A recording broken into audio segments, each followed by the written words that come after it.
हम अपनी जान के दुश्मन को भी अपनी जान कहते हैं। मोहब्बत के इसी मिट्टी को हिंदुस्तान कहते हैं। जो दुनिया में दिखाई दे उसे कहते हैं खामोशी, जो आंखों में दिखाई दे उसे तूफान कहते हैं। जो ये दीवार का सुराख है, चाइना, अमेरिका, पाकिस्तान की साजिशों का हिस्सा है, हम इसे अपने घर का रोशनदान कहते हैं। परम सम्मानीय अतिथिगण महोदय, अध्यापकगण, भाइयों और बहनों, मैं अनुज कुमार यादव सभा में उपस्थित सभी गणमान्य व्यक्ति को राष्ट्र निर्माण के उपलक्ष्य पर अपने कुछ विचारों को आप सभी के साथ साझा करना चाहता हूँ कि आज़ादी का सही मतलब वही समझ सकता है जिसने कभी गुलामी की हो। हम सौभाग्यशाली हैं जो स्वतंत्र भारत में जन्म लिए हैं। यूँ तो आज़ादी की लौ सन 1857 ईस्वी में ही चल चुकी थी, जो विशाल बनकर सन 1947 ईस्वी में देश को आज़ाद कराई। प्राचीन, मध्यकालीन एवं वर्तमान भारत के उदाहरणों से स्पष्ट करना चाहूँगा कि जब हम फिरंगियों के फेरे में फंस गए थे, तब रंगे बसंती चोला के नाम पर टोलों के टोले उमड़ पड़ते थे और उनके भारतीय नारों से खून में आने वाला तूफान अंग्रेजी सांसों के जड़ों में तूफान ला देता था। लोग मर जाते थे, मिट जाते थे, फांसी चढ़ जाते थे, तो भी अपनी देशभक्ति साबित कर रहे होते थे, क्योंकि ये उस दौर की देशभक्ति की कसौटी होती थी। उसके बाद 62, 65 और 71 के युद्धों में अपना सुहाग गवा देने वाली औरतें जब घर के ये हालात हो जाया करते थे, प्यार भी भरपूर गया, मांग का सिंदूर गया, नन्हे ननियालों की लंगोटियां चली गई, छोटी छोटी बेटियों की चोटियां चली गई, बाप की कमाई गई, भाई की पढ़ाई गई। ऐसा एक विस्फोट हुआ, पता ही नहीं चला कि पूरे जिस्म की पूरी बोटियां ही चली गई।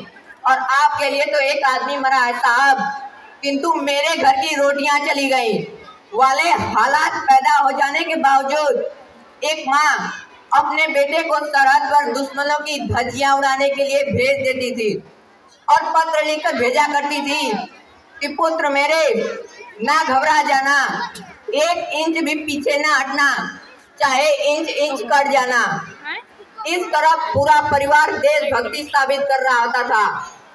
तब देश बलिदान मांगता था, तब देश लड़ जाने को कहता था, तब देश मर जाने, मिट जाने, फांसी चढ़ जाने को कहता था। किंतु आज देश लड़ जाने को नहीं, मर जाने को नहीं, मिट जाने को नहीं, बल्कि मेरे विचारों में यदि कोई व्यक्ति अपना कार्य पूरी मेहनत, पूरी ईमानदारी और लगन से करता है तो वही सबसे बड़ा देशभक्त है, न कि फेसबुक और व्हाट्सएप के डीपी के 3 रंग में रंगना देशभक्ति है। और यदि आप कहेंगे कि साल में 2 बार हाथ में तिरंगा ले लेने से देशभक्ति है, तो मैं पूछना चाहूँगा, फुटपाथ पर रहने वाला वो बच्चा जो ट्रैफिक की छांव में तिरंगा बेच रहा होता है, तो क्या ये उसे आपकी देशभक्ति कहेंगे? ये उसकी देशभक्ति नहीं, उसके पेट की भूख की शक्ति है जो उसे ऐसा मजबूर करती है, क्योंकि ना मंदिर को जानता है ना शिवालयों को।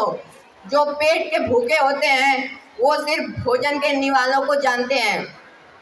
अपने देश के प्रति समर्पण का भाव हर देशभक्ति और हर देशद्रोही के जीवन में आने वाला तूफान है। तभी हर देशद्रोही समझ सके, अगर तू परिंदा है तो आसमान तेरा है, अगर तू दरिंदा है तो शमशान तेरा है।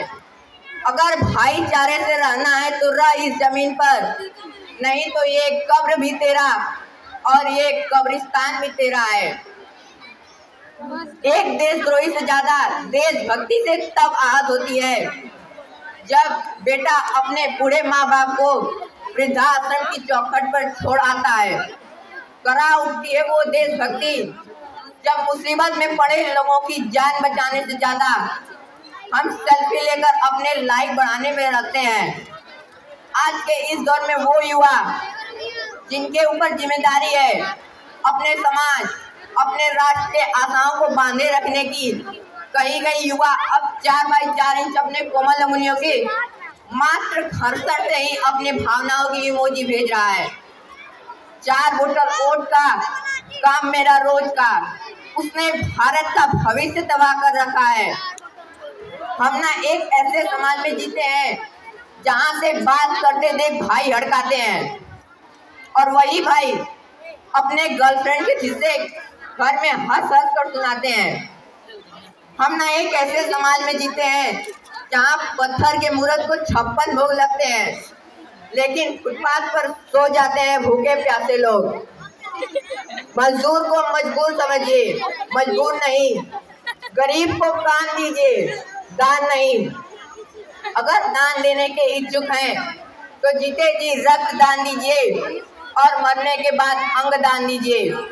यही सच्ची देशभक्ति और यही सच्चा राष्ट्र प्रेम है। ना सरकार मेरी है, ना रब मेरा है, ना ही ये बड़ा सा नाम मेरा है। बस गुरूर है कि मैं भारत का हूँ और ये भारत मेरा है। एक विचारी बीमारी भी समाज में नजर आती है और कहा जाता है कि हम दुनिया के सबसे बड़े लोकतंत्र हैं, जहाँ हिंदू पैदा होते हैं, जहाँ मुसलमान, ईसाई और सिख भी पैदा होते हैं, परंतु बदकिस्मती है कि अब इंसान पैदा नहीं होते हैं। मेरी नज़र में ना हिंदू की जरूरत है ना मुसलमान की। राष्ट्र निर्माण के लिए एक अच्छे इंसान की जरूरत है। जरा सोचकर देखिए, ये पेड़ पौधे और शाखाएं भी परेशान हो जाएं, ये परिंदे भी हिंदू और मुसलमान हो जाएं। एक शैक्षिक बीमारी भी समाज में नजर आती है और बड़े ही आश्चर्य की बात है कि जिस देश ने पूरी दुनिया को तक्षशिला और नालंदा देकर विश्वविद्यालय की बुनियाद रखी, आज विश्वविद्यालय के सर्वश्रेष्ठ विद्यालयों में हमारा एक भी विश्वविद्यालय नहीं खड़ा हो पा रहा है। जहां एक और हमारे पास IIT, NIT, वहीं दूसरी ओर गरीबों की बेरोजगारी को जमात में खड़ा करने के लिए उनके हाथ में सर्व शिक्षा अभियान का झुंझुना पकड़ा दिया जाता है। इसी तरह की कई बीमारियां हैं और इन बीमारियों की जड़ें हैं अंधविश्वास। और मैं बता दूं कि हमारा राष्ट्र निर्माण तब तक संभव नहीं होगा जब तक इस देश का युवा भगवान के मंदिर में जाकर नारियल छोड़ भगवान को रिश्वत लगा रहा है। हमारे समाज के शिक्षित वर्ग ही बिल्ली के रास्ता काट देने पर खड़े हो जाना, अपने जाति और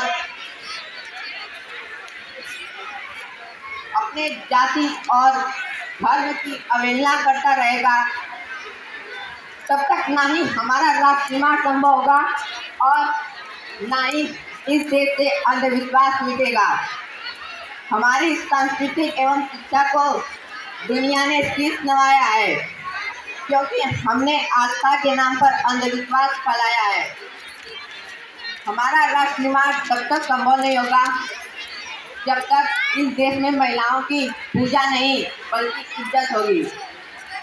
हमारा राष्ट्र निर्माण तब संभव होगा जब हम जाति आरक्षण नहीं बल्कि सशक्तिकरण पर विचार करें।